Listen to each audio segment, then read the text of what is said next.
class we had started to look at the works of Rubens, Peter Paul Rubens, working in the city of Antwerp, which was the capital of Flanders, known at that time as the Spanish Netherlands, a region governed by the kings of Spain. Rubens himself was very Catholic, as was all of the Spanish Netherlands. This is why it is separated from the United Provinces of the North Netherlands, what is today called Holland, which was Protestant. Working in Antwerp, Rubens had become friends with the local governor of the Spanish Netherlands, working for the King of Spain, who was the Archduke Albert of Austria. Here we see a portrait by Rubens of Albert and his wife, Isabella of Austria.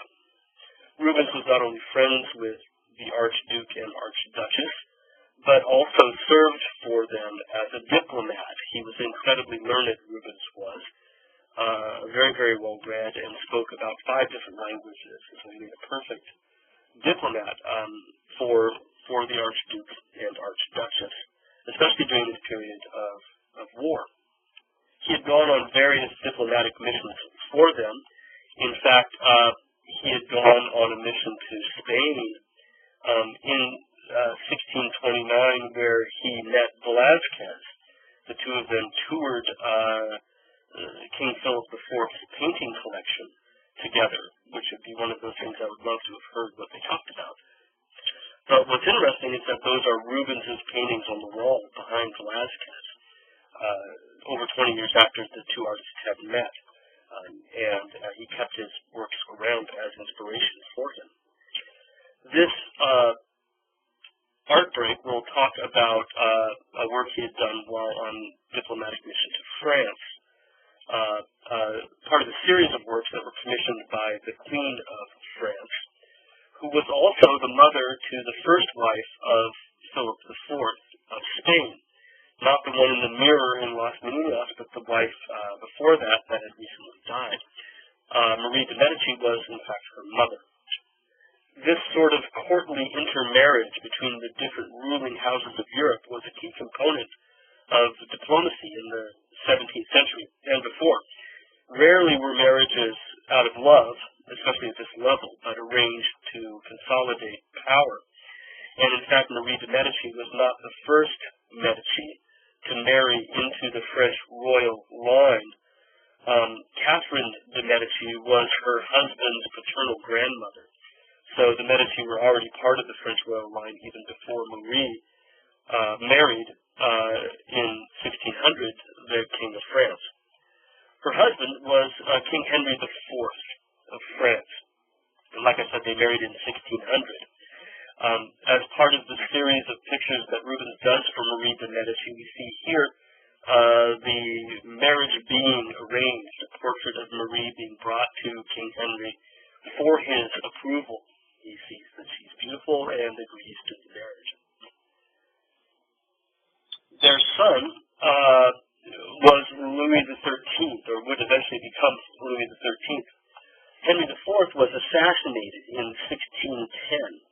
And Louis XIII was only 9 years old. Remember that Henry IV and Marie de Medici only married in 1600. And so because Louis XIII was so young, and here we see him in the picture here being nursed, there's Marie de Medici there, and her son being held. Because Louis XIII was only 9 years old when Henry IV was assassinated, he was considered to be too young to take the throne of France. And so Marie de Medici took over as a regent of France until he reached his majority. Because she was Italian, the French didn't much like her. And on the murder of Henry IV, she was in fact suspect as having colluded to have her husband bumped off. Now, Louis came of age in 1613. He's 12 years old then. I guess 9 was too young, but 12 is okay. Go figure, right? But he came of age in 1613, and Marie de Medici refused to give him power and held on to the throne for 4 more years until Louis XIII overthrew her in 1617, at which point Marie de Medici was sent into exile, and she had only been allowed to return to Paris in 1622, which is the year that Rubens arrives and the year that she commissions this grand series of paintings showing her life. The whole point of this series of paintings, which today are all in the Louvre Museum in Paris, the point of the entire series of pictures from Rubens was an opportunity to enhance her reputation, because, like I said, the French suspected her of evil doings. And since she had been regent for so long and then had given up being queen under these circumstances of being overthrown by her own son, her reputation was in need of some burnishing. But the problem for Rubens was that she didn't have much of a reputation. She hadn't done anything particularly great except marry Henry. Nothing there to really sing praises to. Even the marriage itself was a bit problematic. And so Rubens is forced to figure out a way to make these events look grander than they were.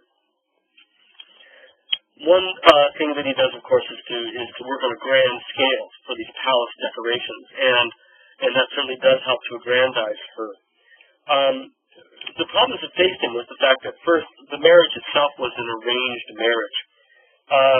Henry wasn't even there for the wedding ceremony. It was a wedding by proxy, where he sent his right-hand man to stand in his stead at the altar and present the ring to Marie de Medici. So we see her being married, but she's being married to Henry IV, but Henry IV is not even present there. This was, again, part of what Rubens faced as a problem. How do you make this look wonderful? How do you make this look grand and glorious? Furthermore, when she left Florence, where they were married, and worked her way up toward France by sea, when she arrived, Henry didn't even bother to come down to Marseille on the Mediterranean to meet her. There was no one there. And so she had a rather ignominious arrival in France. So Rubens decides to go a different route. What he does is he decides to tell the story allegorically. He has other people there to meet her versus humans. These are personifications, all intended to show that she was very, very welcome in France, that this was indeed fate itself bringing her to France, and the gods were smiling on her arrival. So we'll look through the different characters that Rubens has included and talk about how he pulls off this allegorical extolling of Marie de Medici's virtue. The boat that she's been riding on is being steered by a man, a knight, and we can tell from the cross on his chest that he's a Knight of Malta. Now, the Knights of Malta were primarily responsible for protecting the tomb of Christ in Jerusalem. And his presence here on the boat is meant symbolically that he too is protecting her, that she is every bit as precious as the tomb of Christ itself. And his job is to protect her as if she were a religious relic, almost.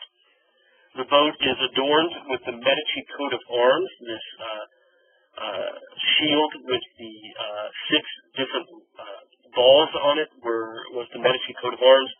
So this is definitely her boat. The coat of arms has been crowned, just as Marie de Medici is going to be crowned as Queen of England, or Queen of France.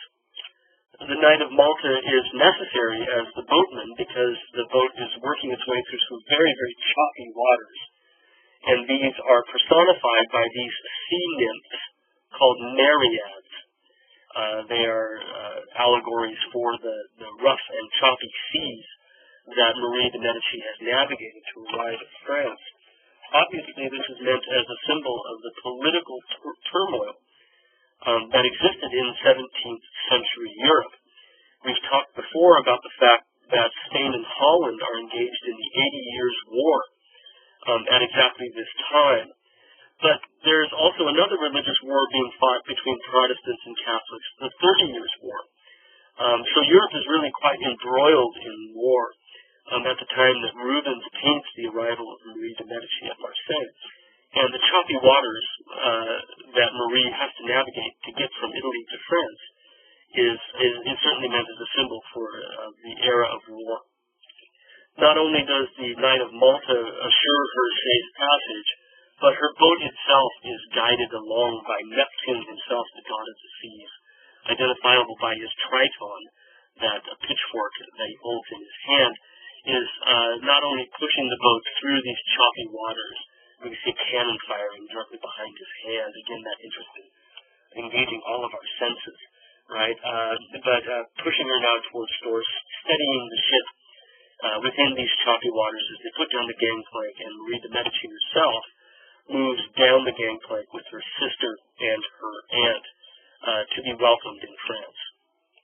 As she departs the boat and sets foot on shore in France at the city of Marseille, up overhead, an angel trumpets her arrival.